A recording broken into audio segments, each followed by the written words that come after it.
you have an incredible 8-week series that's going to start on August 24th, which is also obviously the standard Wednesday at 1 p.m., correct? Yeah. I'd love to hear a little bit more about that and, what can people expect? And then, I can chat about how people can get involved. Yeah, so part of it is that an 8-week series is manageable, and infinite commitment seems unworkable for a lot of people.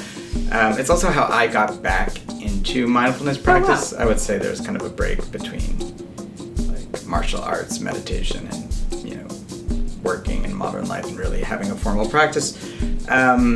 Mark Williams and Mark Penn wrote this book, Mindfulness. I think it's subtitled Finding Peace in a Stressful World or Frantic World or something. You could Google it and check. But basically, the classic mindfulness-based stress reduction curriculum was studied and tested at Mass General and other hospitals. Part of work that John Kabat-Zinn and other mindfulness teachers did.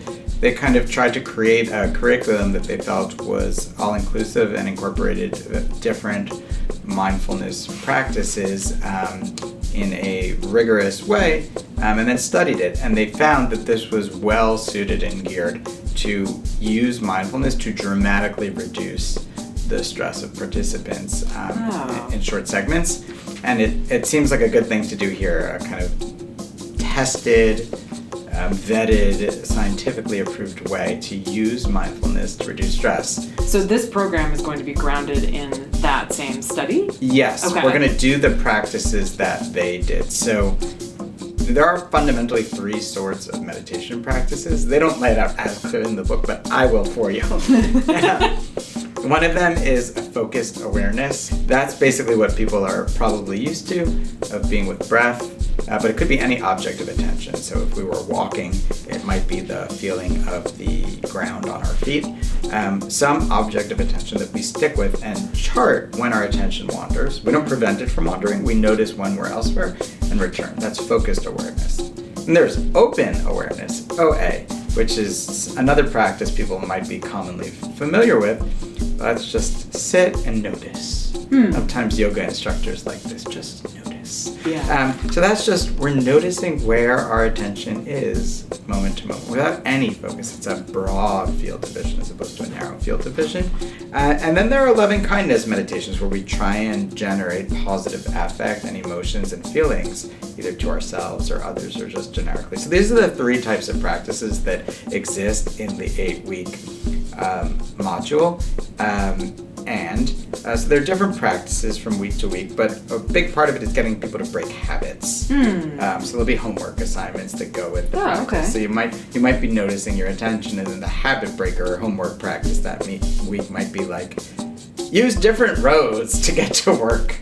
Right this week or each day, or like sit in a different seat at your kitchen table or whatever, just to mix it up, because our brain gets pretty attached to rote, and this is a way to kind of break out of that. I'm going to stop you there and say I'm so excited about that, because a lot of what I feel like I've been talking about with our amazing client members here, as well as even like CIC staff, is just it's really hard to get yourself unstuck from pandemic habits, and that breaking and that realization that like I have been sitting at the same seat at the same kitchen table for the last 3 years, and just those little teeny tiny tweaks into our daily lives and habits can just sort of reopen what's possible and sort of reduce some of the stress that we probably didn't even realize we were carrying, because I think we've all been so afraid to sort of let go of all of our precautions, right? We're still living in this very interesting in-betweenish kind of time. But there's this really important moment of trying to develop some of that self-awareness, but then also so that we can sort of like give ourselves a chance to restart again. Whether that restart is at your kitchen table or how you make your tea in the morning. I don't know. Does that resonate? No, very much. I think there are like 2 really important things you said, right? One time, like, breaking habits is overwhelming for people. The reason we like habits is because it's predictable and we know it's comfy. What to expect. Even if it's something really small, like I take Main Street and not Hope Street, or I make my tea like like in this mug and not that mug, right? People develop these quirky little habits. What this will encourage us to do is embrace or feel like, oh, this week it's what I'm doing. I'm going to choose one small thing. I'm going to break that habit. Let's say that's one of the homework prompts. And it's a way of making it not so overwhelming. It's not like everything in our day, right? We're picking one thing and choosing to do it, and it's probably a small thing. Make my tea in the brown mug today, not the white mug or whatever. Yeah. But also, it's a way of just kind of allowing us to know that we are not stuck in default mode, that life is more interesting and exciting than that, and it doesn't have to be overwhelming.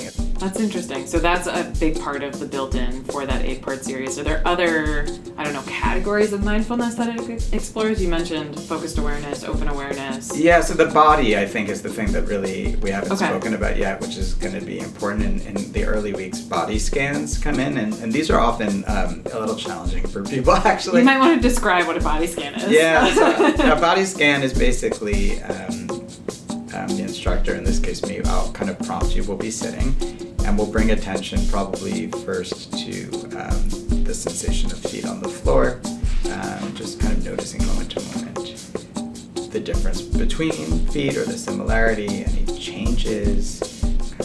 Sometimes we're on a patio, like the building is moving, right? Things whatever you notice. And then we'll kind of work our way up through our entire body. There'll be invitations and prompts throughout to kind of move our attention to our body. A lot of people find this to be the thing they're most afraid of in mindfulness, and then the thing they enjoy the most. Fascinating. Yeah, that's my experience teaching this, is that people love the body scan. After we do it, they're nervous about doing it. Got it. Okay, excellent. So that 8-week series sounds incredible. Yeah, there'll be other things. Every week will be a different thing. Mindful eating. Ooh. Sorry, we'll figure out what will it be. Will it be raisins or will it be cookies? I don't know. Come and give input. All the above. Okay, great. So starting on Wednesday, August 24th, 1 o'clock.